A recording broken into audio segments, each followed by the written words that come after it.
पाकिस्तान आखिर चाहता क्या है? पाकिस्तान क्यों भारत के संयम की परीक्षा ले रहा है? पाकिस्तान जिस तरह की हरकतें कर रहा है पिछले 3-4 दिनों से, उसको देखकर तो यही लगता है कि अब सारी हदें धीरे धीरे कर पार होती जा रही है। हम उस पर भरोसा करते हैं, पाकिस्तान भरोसे को तोड़ देता है। हम संयम दिखाते हैं, पाकिस्तान आंखें दिखाता है। लेकिन इस बार मामला सिर्फ भरोसा नहीं बल्कि हदें टूटने का भी है। पड़ोसी ने न केवल सरहद की हदें तोड़ दी है बल्कि हैवानियत की भी। सैनिक मर्यादा को ताक पर रखकर बर्बदा की हदें पार करने के बाद पाकिस्तान बड़ी बेहयाई के साथ दुनिया के सामने कुतर्क भी अब करने लगा है।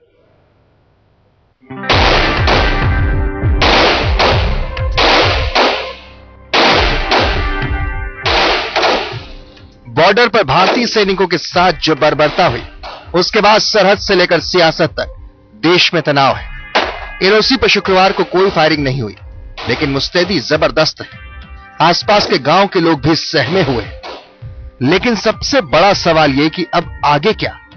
देश दिल्ली की ओर देख रहा है कि पाकिस्तान ने तमाम हदें पार की है, तो आखिर सरकार इस बार कैसे जवाब देने जा रही है? ऐसे में जबकि सरकार पर दबाव है कि वो सख्त से सख्त कदम उठाए, रक्षा मंत्री ने आज सेना प्रमुख, रक्षा सचिव और डीजीएमओ की अहम बैठक बुलाई है। दूसरे बड़े अधिकारी भी बातचीत के लिए बुलाए जा सकते हैं। इससे पहले शुक्रवार को रक्षा मंत्री ए के एंटनी ने राष्ट्रीय सुरक्षा सलाहकार शिवशंकर मेनन और सेना प्रमुख से मुलाकात की। I don't want to jump into a conclusion, but this kind of occasional ceasefire violation and firing, it's a cause of serious concern to us. माना जा रहा है कि पाकिस्तान की इस हरकत से निपटने के लिए फिलहाल भारत का रुख 3 मुद्दों पर साफ है। पहला, भारत संयुक्त राष्ट्र, यूरोपीय संघ या किसी और अंतर्राष्ट्रीय मंच पर इस मुद्दे को नहीं ले जाएगा। दूसरा, भारत पाकिस्तान से कूटनीतिक संबंध तोड़ने को लेकर जल्दबाजी नहीं दिखाएगा। और तीसरा, भारत पाकिस्तान के साथ मसले को असैन्य तरीके से ही सुलझाएगा। We are certainly not going to agree to internationalize the issue or allow the UN to hold an inquiry.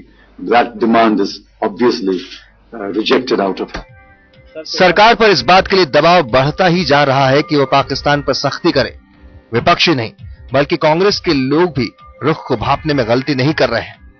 जो हुआ है, क्या ये कितना गंभीर है, इस पे गंभीर कदम उठाएं। पाकिस्तान सरकार को, पाकिस्तान आर्मी को बहुत सीधे संदेश भेजें कि हम लोग सशक्त हैं। बीजेपी जैसी पार्टियां तो पहले से ही मांग कर रही है कि पाकिस्तान के खिलाफ कड़ी कार्रवाई में देर न की जाए। नेशनल सिक्योरिटी एडवाइजर सलाहकार मिस्टर मेनन, उन्होंने पब्लिकली कहा कि 2011 में भी युद्ध विराम का उल्लंघन हुआ, 2012 में और हुआ, 2013 भी शुरू हुआ है और क्या हुआ आपने देखा है। तो अगर ये आपकी सरकार मानती है तो आप कृपया करके ये बताएं कि पाकिस्तान के साथ आप बातचीत किस आधार पर कर रहे हैं, क्या है आपकी नीति। इस बीच पीओके और जम्मू कश्मीर के बीच चलने वाली बस सेवा बंद होने के चलते दोनों ओर कई यात्री फंस गए हैं। एलओसी के उस ओर करीब 58 भारतीय जबकि इस तरफ 65 लोग फंसे हुए हैं। पाकिस्तान ने कहा है कि जब तक दोनों देशों के बीच गोलीबारी जारी है, एहतियातन रावलकोट से पुंछ के बीच बस सेवा रुकी रहेगी। वैसे पाकिस्तान सरकार आज बस सेवा फिर से बहाल करने पर फैसला ले सकती है। उधर आर्मी ने एक संदिग्ध पाकिस्तानी नागरिक को अखनूर सेक्टर की सीमा पर रंजीत गेट इलाके से गिरफ्तार किया है और उससे पूछताछ की जा रही है। इस बीच खबर है कि पाकिस्तान की हॉकी टीम आज भारत पहुंच सकती है। पाक हॉकी टीम को हॉकी इंडिया लीग के टूर्नामेंट में शरीक होना है।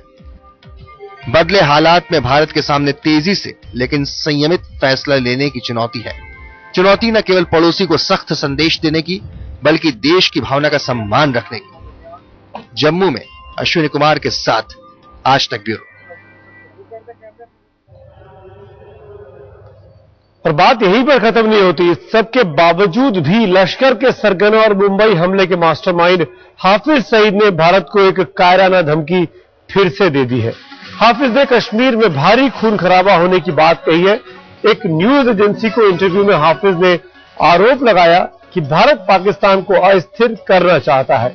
हाफिज ने इसी बातचीत में यह भी कहा कि आने वाले दिनों में कश्मीर में भारी रक्तपात हो सकता है। सईद ने इस बात से इनकार किया कि भारतीय सैनिकों पर हालिया हमले से पहले वो एलओसी के दौरे पर गया था। आपको याद होगा, गृह मंत्री सुशील कुमार शिंदे ने कहा था कि इस हमले के पहले हाफिज सईद को एलओसी के पास देखा गया था, ऐसी जानकारी इंटेलिजेंस को मिली थी। तो हालात लगातार तनावग्रस्त है, चीजें हमेशा सुधरने की बजाय बीते 4-5 दिनों में बिगड़ती गई है।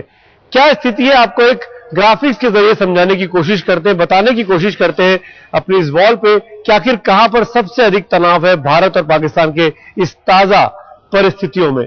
मेंढर वो इलाका है भारतीय इलाके का जहां पर सबसे अधिक तनाव है। ये जो 7 किलोमीटर का इलाका है, मेंढर से लेकर मंडोरा हाजरा के बीच का पाकिस्तान का इलाका, यहां पर एलओसी में सबसे ज्यादा इस वक्त तनाव है। सबसे ज्यादा फायरिंग जो बात कही जा रही है वो इसी इलाके में दोनों तरफ से आरोप लग रहे हैं एक दूसरे पर फायरिंग करने के। अब अगर यह बात की जाए कि किस हद तक सेना की डिप्लॉयमेंट है, किस हद तक तैयारी है दोनों तरफों की, अगर सेना की डिप्लॉयमेंट की बात की जाए, कितने फौजी किस तरफ है, वो आपको आंकड़ा एक दिखाना चाहेंगे। आपको बता दें कि ये मेल टुडे हमारे जो सहयोगी अखबार है उसके जरिए तमाम फिगर्स आप तक पहुंचा रहे हैं।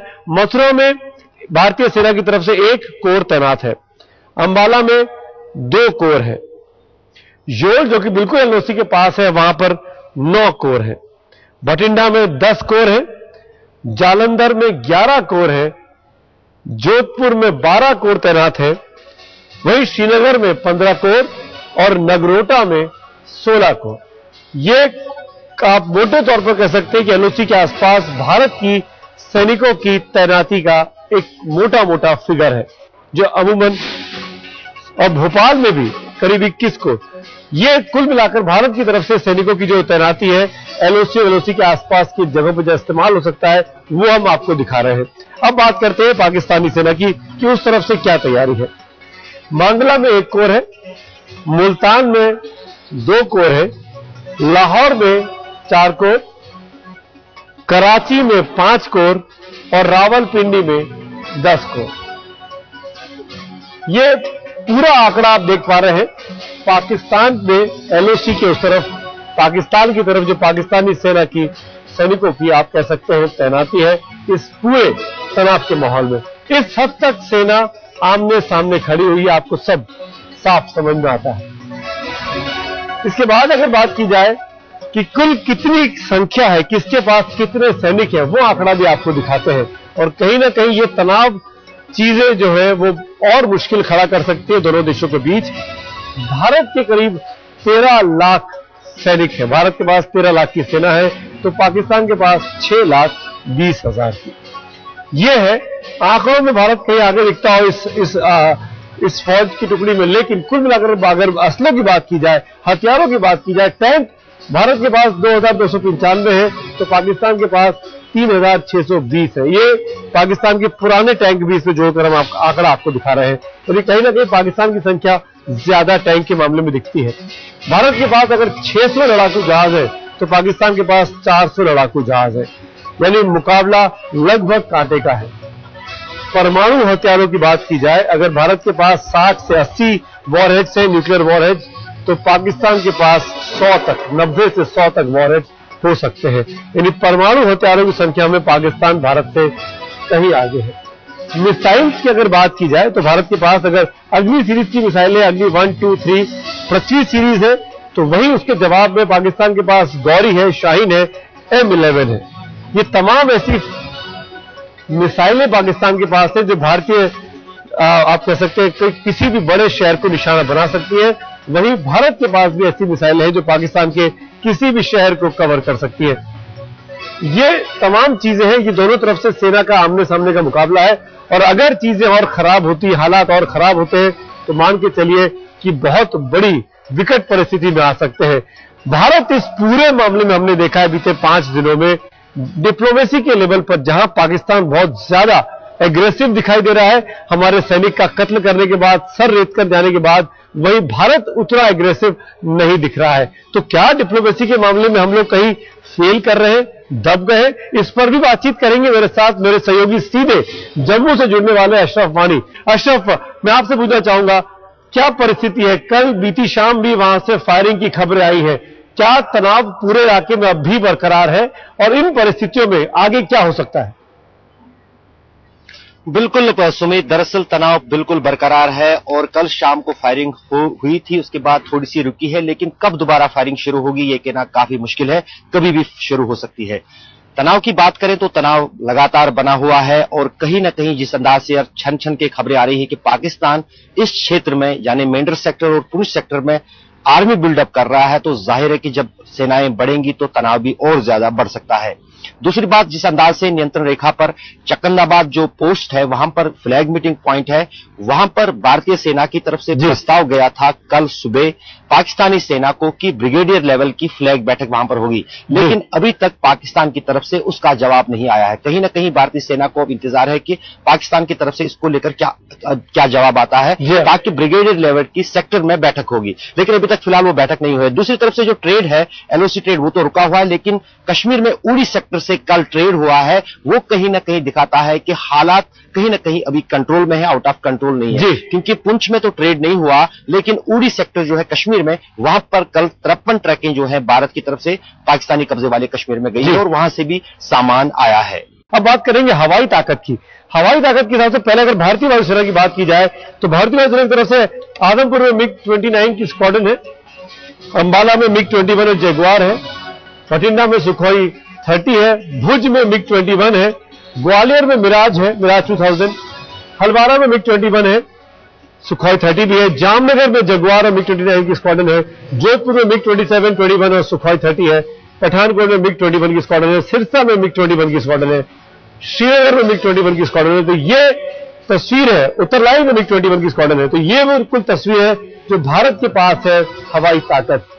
पाकिस्तान की बात की जाए तो सरगोजा में F-16 है, मिराज 5 है, जकूबाबाद में F-16 है, कराची में F-16 मिराज 5 है, शुरकोट में मिराज 3 और F-7P है, कामारा में F-7P और JF-7 है, क्वेटा में भी पाकिस्तान के पास F-7P की एक स्क्वाड्रन है। इस तरीके से पाकिस्तान की जो हवाई ताकत है ये आप देख पा रहे हैं। कुल मिलाकर दोनों तरफ से अगर बात की जाए तो भारत के पास अगर 600 हवाई जहाज है, हवाई ताकत है, तो पाकिस्तान के पास 400 लड़ाकू हवाई जहाज है इस पूरे इलाके में। ये तमाम आंकड़े, आप तमाम रिपोर्ट भी आप देख सकते हैं हमारे सहयोगी अखबार मेल टुडे में पूरी रिपोर्ट के साथ।